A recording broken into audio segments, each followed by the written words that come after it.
Welcome to the Islamic Library Association. We are dedicated to showcasing Muslims' rich contributions to literature and society while advocating for accurate representation and equity in libraries.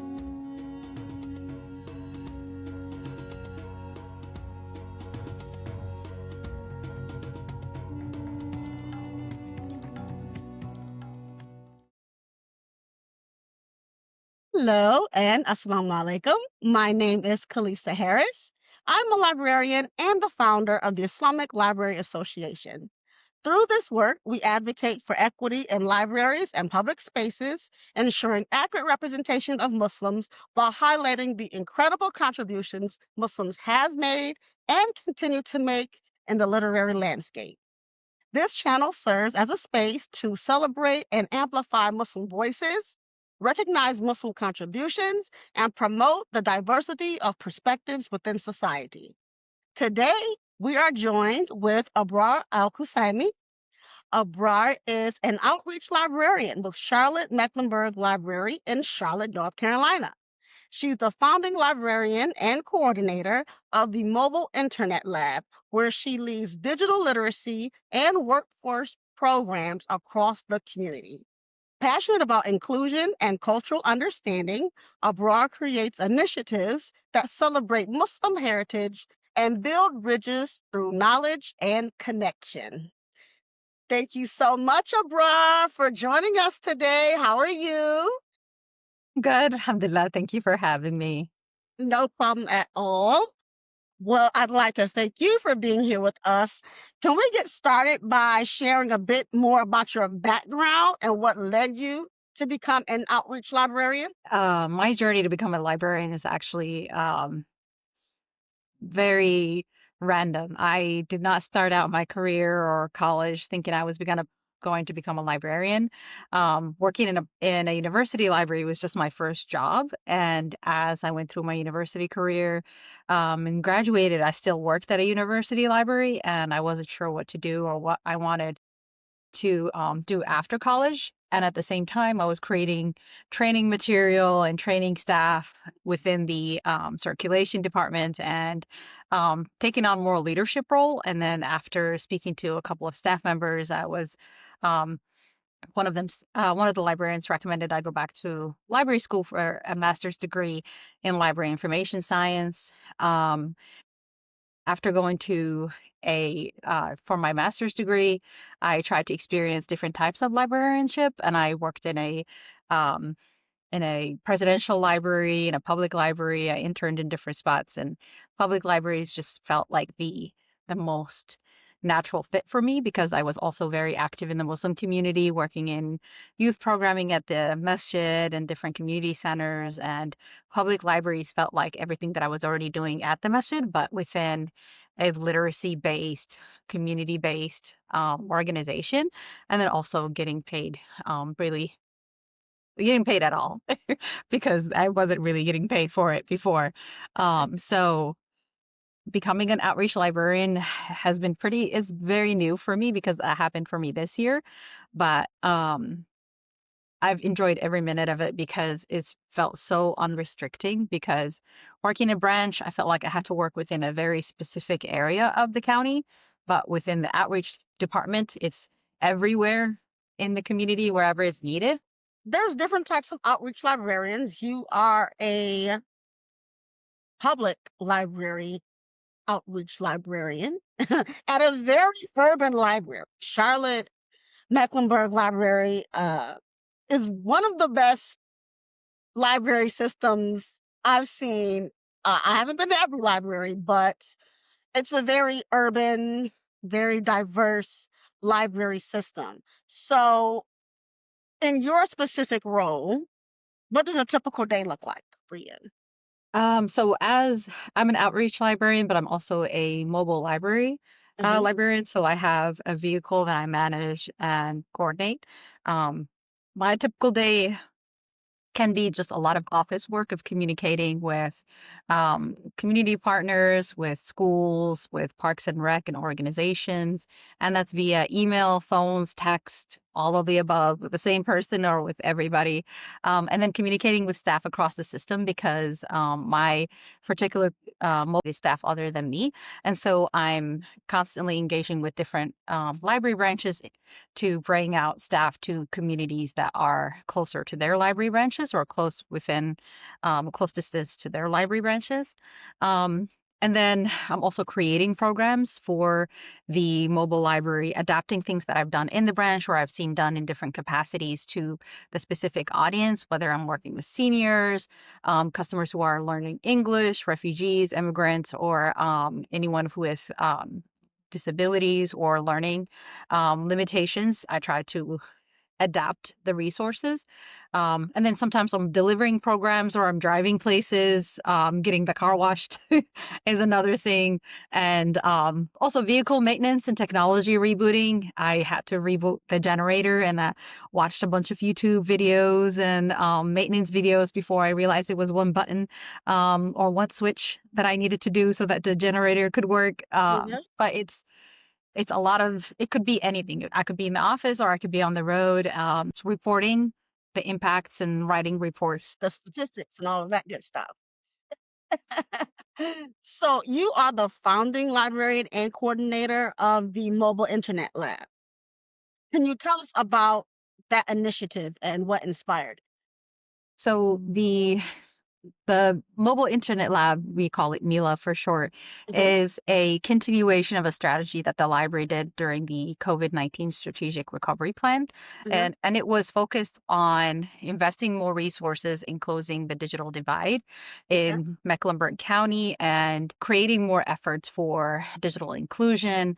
So the first part of this was handing out 20,000 laptops to citizens around the county, and that happened around 2023. So that part of the grant was completed, and Mila, as a continuation of that project, is to create more internet connectivity.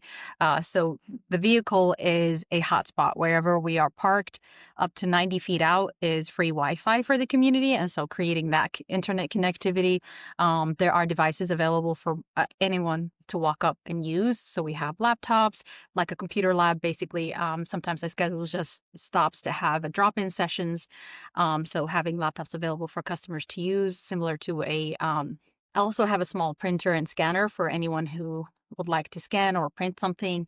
Um, and then it's digital literacy. So if anyone has any questions about library resources or has questions about applying for work or needs access to community resources in general, I try to keep on hand handouts on different things like completing your resume or homework help or connecting to LinkedIn Learning or connecting to different community resources, whether it's the mobile showers or understanding where to go if you are new to the community, and then just welcoming people and becoming more of a connectivity spot. that's a lot. It's a So lot. you're like a whole library on wheels, driving Yes. down the street, going into the communities, Yes, we are. helping. Yeah, the digital, anything digital that you can think of, the library does. That's Mila. I just don't have an actual collection. The library does have another vehicle. We call it Molly for mobile library, and that one has been on the road for a couple of years. And that one does have the actual collection. They have an adult, children, teen, graphic novels, bilingual. They have a whole collection. So together, the two mobile vehicles is like a traveling. Bus are parked in a spot. You got a whole library, and we're working on a couple of sites where we're trying to get that done, especially if it's a area in the county, if it's a library desert. So we're trying to like meet those communities where they are. Yes, that's lovely. So the outreach that you do, the digital resources, all that stuff, what does that mean to you personally? And why do you think it's such an important part of librarianship in general?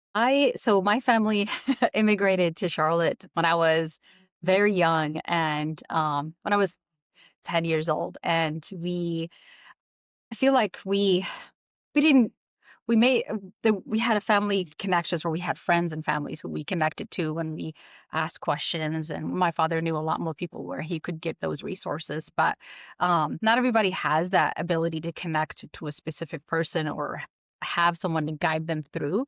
And so to me, I want to make sure that anyone who is new to Charlotte, especially through is new to Charlotte from anywhere really, if it's a different county, a different city, or a different country, Mhm. I want to make sure that they have access to all the same resources. And I feel like the library is one of the few places where we don't care how much money you make. We don't care where you came from. We don't care what language you speak, even. We'll try to meet you with where you are and try to provide those resources to you. And me is one of the reasons why I love being a librarian and why um, providing digital access and providing it where everyone already lives in Mecklenburg County is very important. How has your experience as a Muslim librarian, because that's an additional layer. It's one thing to be a librarian, but to be a Muslim librarian, how has that shaped the way that you approach your community connections and deal with inclusion? So when my family moved to Charlotte, it was not as many masajid in the area. Mhm, And so it was like two or three masajid that we had, and we had everyone attend the masjid. And like I mentioned, I volunteered at the masjid, whether it was like during Ramadan, helping pass out the food, or babysitting whenever possible, or helping with after school programs. We mhm, had everyone, and there was in terms of like background, whether it was racial or in terms of like people from different countries or languages spoken, that was at every masjid that I attended. And so I felt like it was the true international feel or how it should be in terms of community connections. The commonality was being Muslim. Um, I I really appreciate that and I try to replicate that in my library programs. I would love to have not necessarily Muslim, at least have everyone that could potentially be a part of the experience be present. If anything, I'm much more conscious of like who is not here. Am I not hearing a specific language? Am I mhm. not seeing a specific religion or someone who identifies a specific way? And so if they're not there, then I'm asking, okay, why don't I have them at my library programs? When I was at the brunch, I would ask, why are they not coming because we're far away physically from them, or is it because we're not providing resources or we're not welcoming them in one way or another? As an outreach librarian, I've been very intentional of reaching out to different religious organizations. So I've reached out to Catholic Diocese, Jewish Family Services, to different mosques and masajid around the community to see if there is a need or if they have gatherings during the week, preferably, just because I work mostly during the week if possible. And seeing if I could bring the mobile lab to them. We could do a drop-in session to start with, and then we could teach classes in the future. And then also seeing if they know another organization or that they partner with that we could potentially be there, or people who come to worship at their sites that they are a part of. So seeing if there could be additional connections. And so um, it's I think it helps being a Muslim librarian helps me being extra conscious about it just because of who I feel like I want to be there and I want to be around people who are um, diverse, just have different ideas just because it's fun. It's fun to have everybody have different. Definitely. So, Charlotte, now we mentioned it briefly a little bit ago. Charlotte Mecklenburg Library is one of the most diverse library systems that I have seen. Libraries talk, especially public libraries, we talk a lot about equity, diversity, and inclusion. We hope for our collections and everything, our programs to represent the people within our communities and outside of your own community. Books should be, mirrors, windows, sliding glass doors. So, with that in mind, that means that representation within libraries are important. But how do you feel Muslims are currently represented in libraries throughout America, or the ones that you've seen outside of? Well, we can talk about Charlotte specifically, but even if not, I'm talking more so in libraries that are not as diverse as Charlotte. Um, in terms of library staff, I'm honestly not familiar. I'm not sure if there is a lot of Muslim representation across different library systems. I know within Charlotte we have a couple of hijabis. I know there's also a couple of not hijabi sisters and Mhm. brothers within the system too. But for Mhm. me, honestly, can't tell until someone says salam alaikum. And I'm like, oh, alaikum salam. I did Yeah. not. Now I know. Yeah. There's no But one cookie cutter way to look to be you Muslim. Like, honestly yeah. you cannot tell. And I think in terms of serving the Muslim community and engaging with the Muslim community, whether it's collection or programming, we overcomplicate it. So we think like we have to, one, find someone who is Muslim to help me teach this, and two, I have to be very careful about talking about it or even talking about Islam in general or things that happen within Muslim culture. So I did a series. I've done a series for the past couple of years. This last year was the largest one, called traditions of Eid and Ramadan. And we just talked about the cultural practices of Eid and Ramadan. And it was more of a community conversation series where we talked about cultural celebrations and community heritage and how, what celebrations did your family complete or do, and how does it look in your house now versus how it looked in your grandparents' house if you celebrated it there. And so I think there is missed opportunities where we could take programs we already do, like community conversation programming, or even like displays about specific holidays, existing books. A lot of libraries already have big books on Ramadan and Eid, but do not highlight it when Eid and Ramadan happen.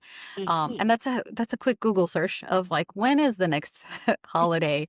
I will say that I admire that about our library system is that we have very structured programming team for leadership for the programming teams. And so there's a calendar that comes out at the beginning of the fiscal year and that says, like, here's the national holidays, here's some cultural holidays, here's some religious holidays if you want to incorporate within that. And without a doubt, usually every Easter we will have an Easter egg hunt somewhere around the system. So why can't we have more other celebrations? So one thing I'm excited about this fiscal year, which started in July, is that we had at least one Diwali program and one Dia de los Muertos program, and we have so we're growing in our cultural exploration and holidays that, yes, they have a religious context, but we're not talking about the religion here. Yes, we will have books about the religious aspect if you want to learn about it, but Mhm. we are discussing how it looks within our community, and let's meet our neighbors who do celebrate it and how it looks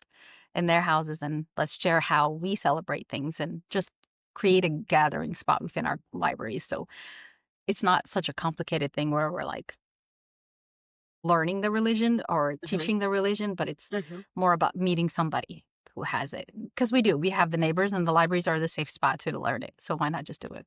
Yes. That's amazing. You made a great point of not, making it overcomplicated. Uh, because I'm a public librarian as well, and I've been faced with things like, well, religion doesn't belong in libraries. I'm like, I'm not saying conversion material. I'm not saying hadith. I'm not saying these things. I'm like just regular books and programs to represent not only who's in your community, because I don't think you should only see yourself.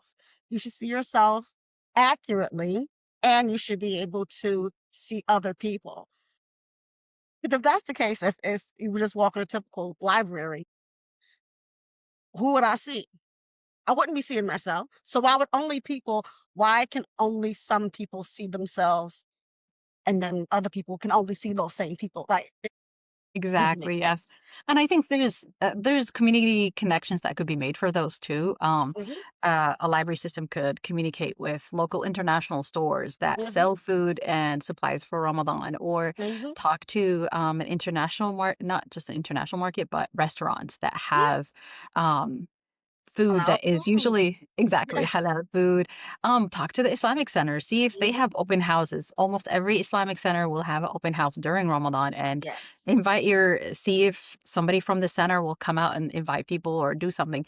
It's the same type of like interactions and you would do with any other type of organization. So why not create those community connections, or send a librarian to do a set up a table and have information about creating a new library card for new residents if they are new. But if that's an organization that's been there for over 20 plus, 30 plus years, then be mindful of the type of information you're talking to them about. So you're not welcoming new residents. Sometimes they've been there longer than the library branch has been there.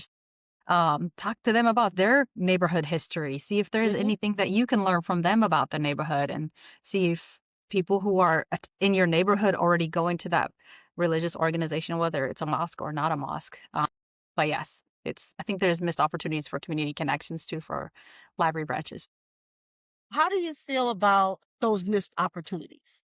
There's certain holiday books like Eid and Ramadan, but they're not highlighted or displayed.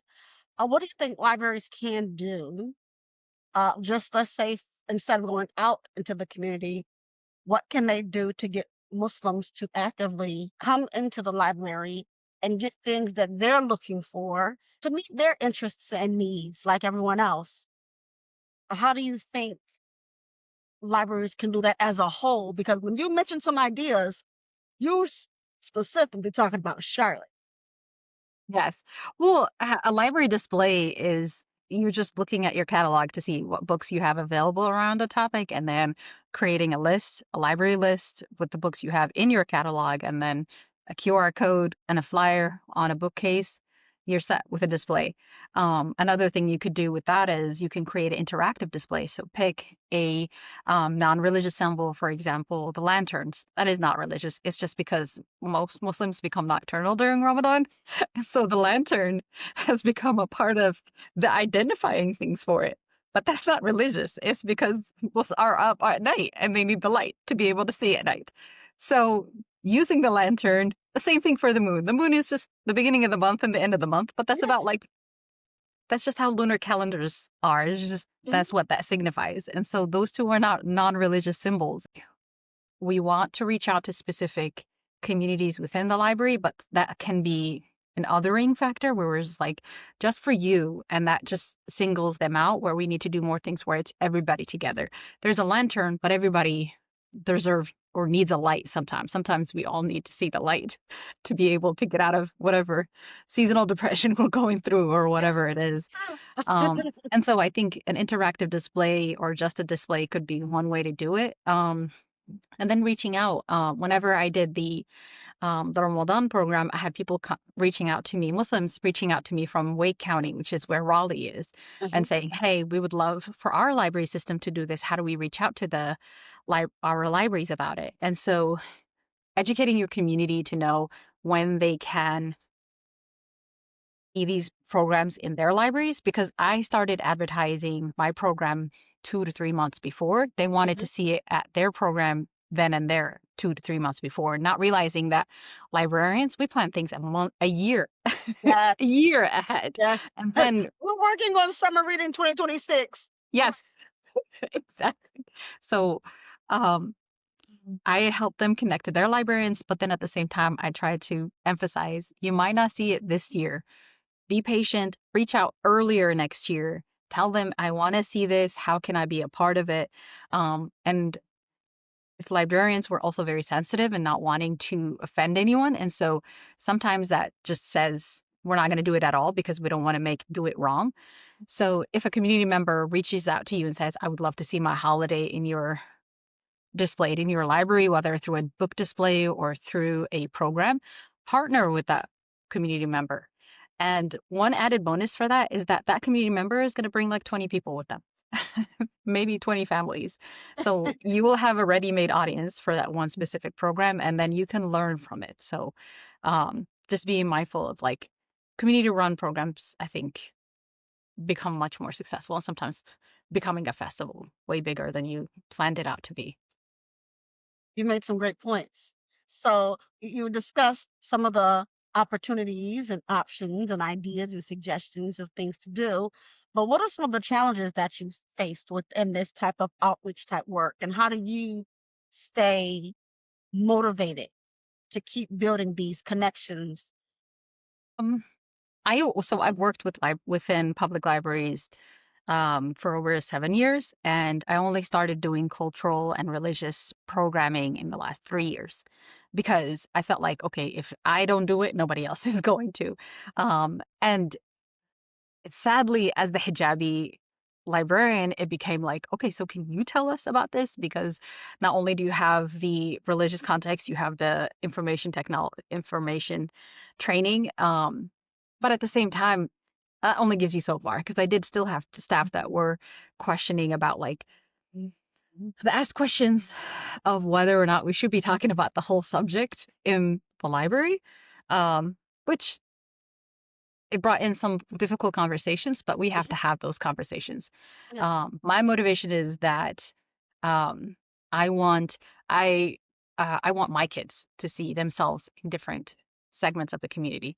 And honestly, actually, one of the feedbacks that I received in the second year that I did the program was a mother and her 5-year-old, no, fifth grade child came in and said that she felt so happy to be able to show her son that Islam and Ramadan can be spoken about outside of the masjid because he went to public school and he celebrated Thanksgiving, Halloween, Christmas at the school system, but she was never able to tell him. We talked about Eid there. And so seeing it at the public library, a place where they came to weekly to get books and to explore different things, and they saw a display just about Ramadan, she felt so happy and excited to be a part of that conversation. So giving people the opportunity to see themselves and then show their children, the next generation, hey, we are part of this community. Here we are, not just in the books, but then also in the program, communicating with others, sharing their experiences. It's moments like that that were really anchoring for me because then I felt like, okay, this is really making a difference for a couple of people. We also have a lot of people who moved to the Queen City from different places around the country.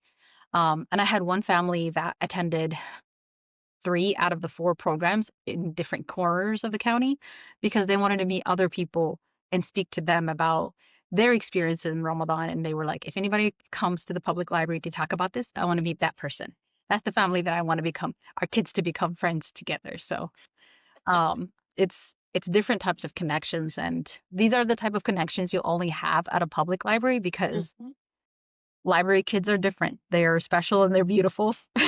And I think library families are different too. So, and I might be biased because I'm a public librarian, but Oh, yes.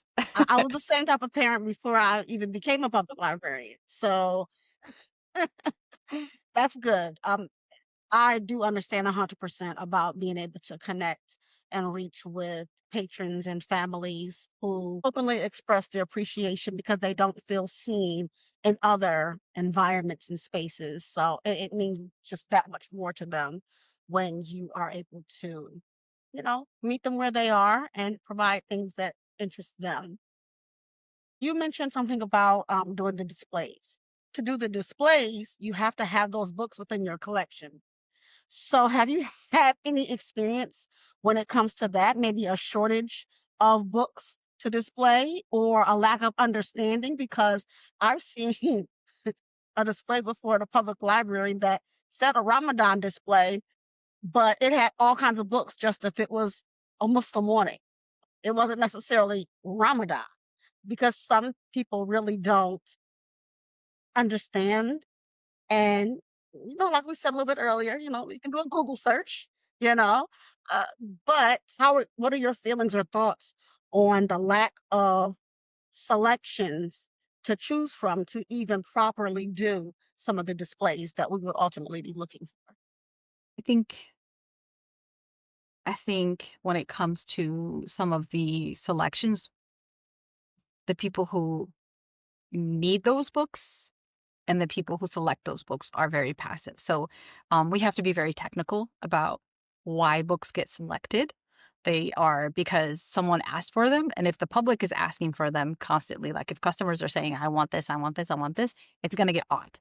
So I think our Muslim communities have to be very vocal with their public libraries and then completing the forms. We have a purchase request form with our library that is available at the bottom of every catalog search that you complete. Like if you're searching a book and it doesn't show up at the very bottom, it'll say request the book. request purchase of the book, I think. I don't remember the exact words, but a customer can complete that and say, hey, I would like for you to purchase this.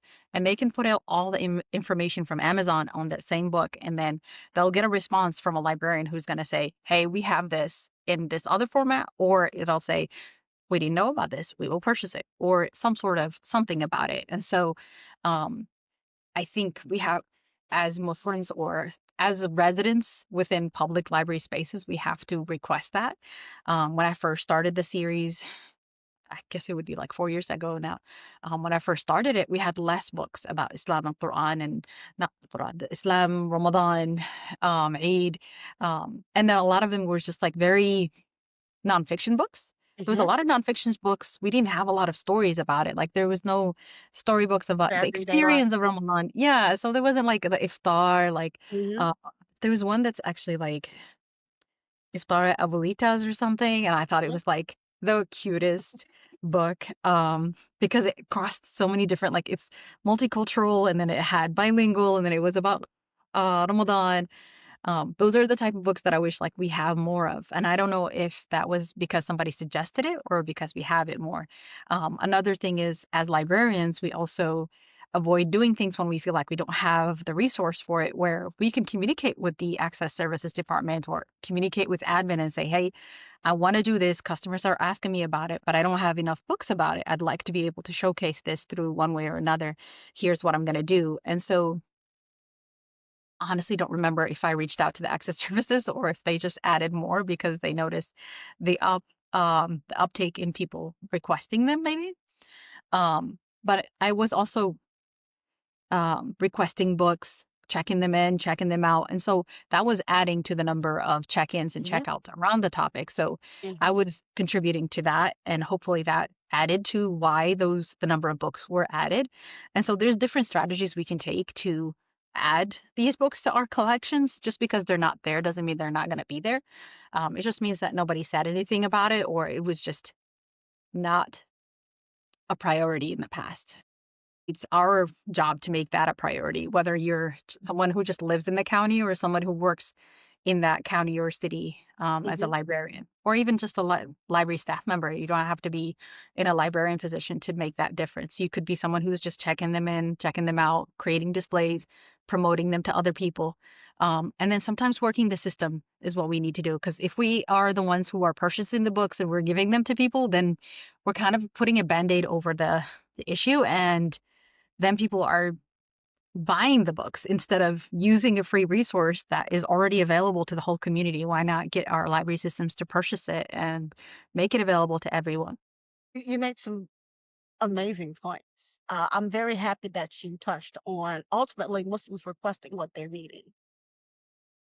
If no one else, we can't expect other people to provide something that we need. We have to request it for ourselves. I know every library system does not allow you to automatically go online and type in what you're looking for, but I think that's a very, very good example of things that could and should be done across all library systems. Make it accessible for patrons to request what they're needing, and for Muslims specifically to advocate and request what you're needing.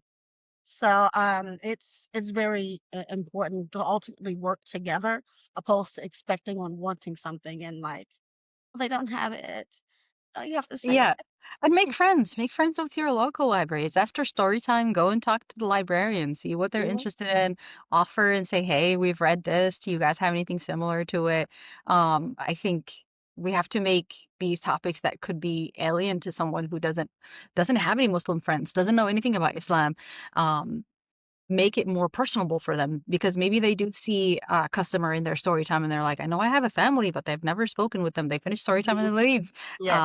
which is understandable. I've gone to story Mhm. time with toddlers, and it was a swift exit because it was overwhelming to be in that room with a room full of toddlers. But at the same time, make time to like create that relationship and share your perspective. And um, I think public library systems, we do have challenge sheets and we have policies about when someone challenges our books for one reason or another. Why not have the same thing for when someone wants the book? And it could be the same thing where you say, hey, I would love for the library system to buy this book. Is there a process for us for this book to be added to your system, to the catalog? If they say, well, I'm not sure, then get the manager's Mhm. email. That's public Yes. information. Email the manager and say, hey, I Yeah. would love to speak to you about this. And you are public, you are part of their community. They should be listening to you and getting to know you. And maybe that relationship will create something else. Maybe it won't, but at least you'll understand your public library a little bit better, and maybe you'll work for the public library and change it. I mean, well, that's where, the Islamic Library Association, that's how it's even been created, of recognizing that void and saying, hey, the Muslims have to say what we're needing. There needs to be a space because out of over 115 different committees under ALA, for all the different groups, there's not one specifically that addresses the needs of the Muslim communities. To be able to have those policies, because libraries work around everything is a policy. So let's, like you said, include, hey, this is what we do need, this is what we want, things like that. So it's very important. And it's not only Muslims that I feel have to request things that Muslims may like or want or need, because ultimately it's for everyone. The same way we read other books, people can learn about Islam, and not like we're talking about the conversional material, but just to understand our lifestyle, just how we live, and to understand even the diversity within Islam, opposed to saying, "Oh, that's for the Muslims." Check. There's No, there's no. different cultures, backgrounds. I mean, it's And you honestly, it doesn't even. So one of the people that came to one of my pre-Ramadan programs last year drove over to Charlotte from Fayetteville, North Carolina, yeah, which is like a good, is it 4 to 6 hours?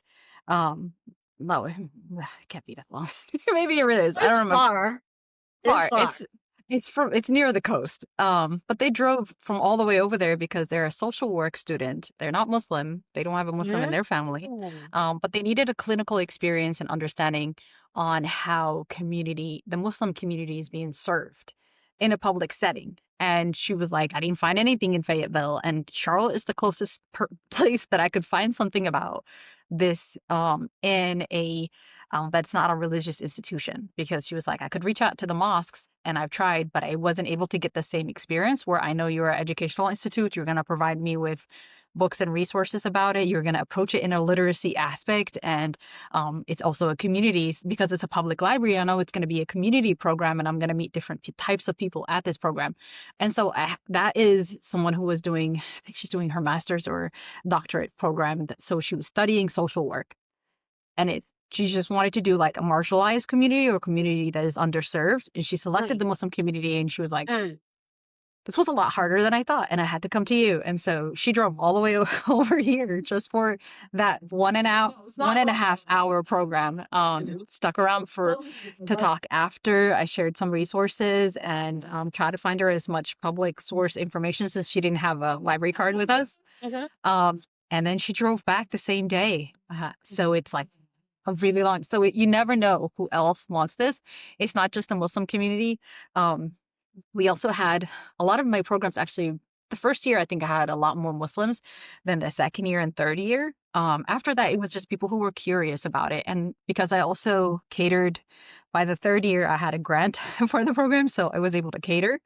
Mhm. And I catered from local restaurants, local international restaurants. So I had food from a Bosnian supermarket, a African restaurant, a Middle Eastern bakery, and then a Middle Eastern restaurant. And we did sample sizes and served it.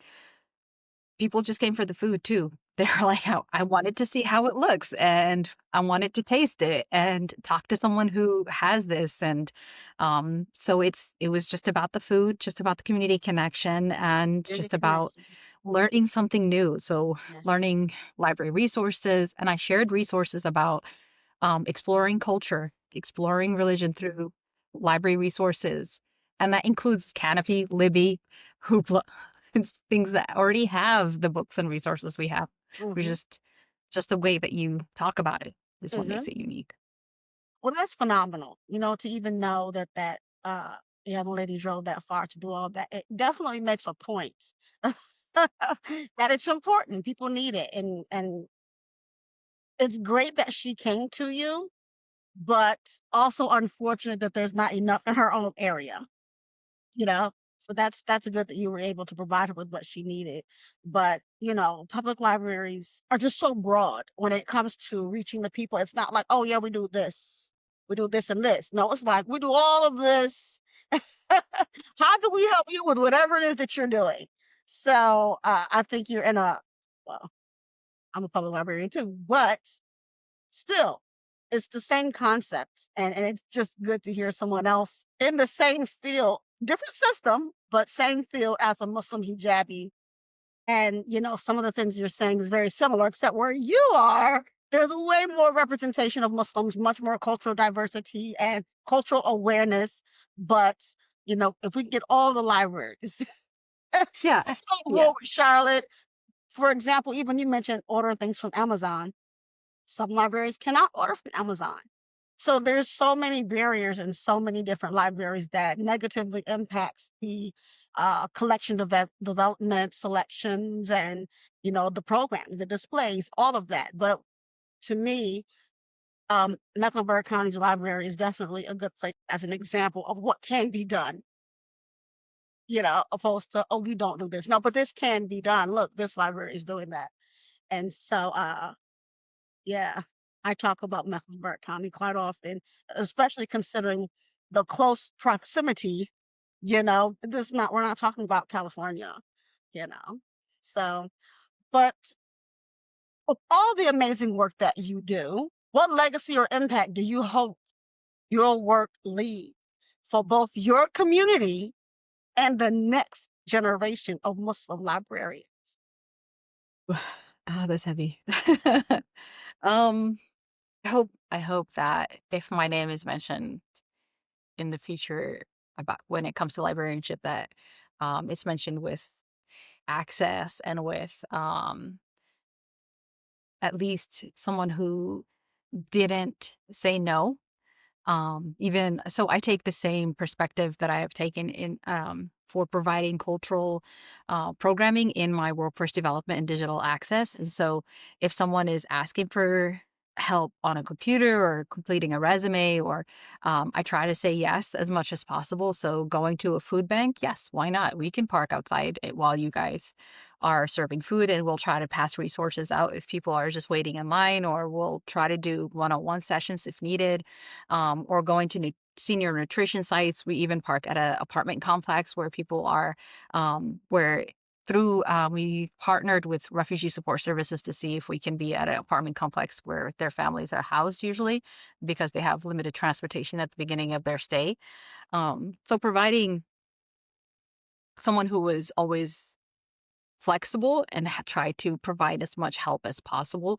Um, Honestly, my goal is sadaqa jariyah, which is basically providing, getting a blessing based on one action, but receiving blessings for it for the end of time. That's In the next life, my yes. my goal exactly in the next life. And so I hope that I try to do things with positive intention, and that I'm going to try my best to get to yes with all of the people who ask me for any type of help, whether it's like, can you help me apply for a job? Let's see where you are. Can we at least get you to a point where we can stop today and then point you to the right direction, and you can come back to me or you can go somewhere else. I don't want to create dependency on the library. So, like the student who drove to my library branch, I provided her with as much free access information as I could.